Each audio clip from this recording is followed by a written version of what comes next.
What would you think if I flipped a coin 63 times, but then only 2 came up heads?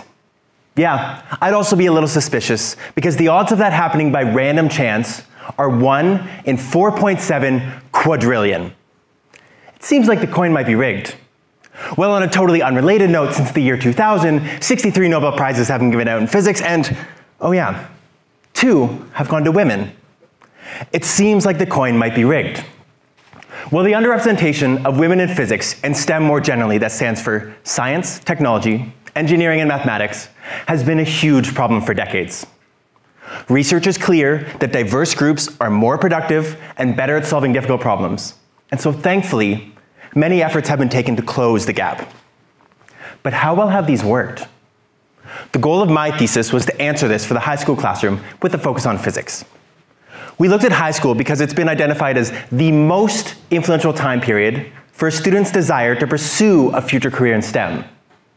Despite this, when I started my PhD, there were no comprehensive data sets of the gender gap in high schools across Canada or even Ontario. And so we partnered with the Ontario Ministry of Education to obtain 11 years of detailed enrollment data. This included how many male and how many female students took all STEM courses from grade 10 through grade 12. We then used this to calculate something called student continuation rate.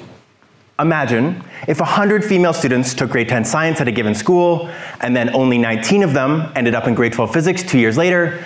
That would be a continuation rate of 19%, the provincial average. We also examined how continuation has been changing over time. And so what did we find? Well, the good news, if you consider STEM as a whole, things have been going great.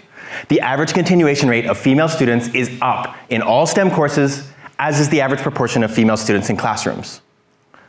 But look a little bit closer, because considering STEM as a whole hides what's really going on.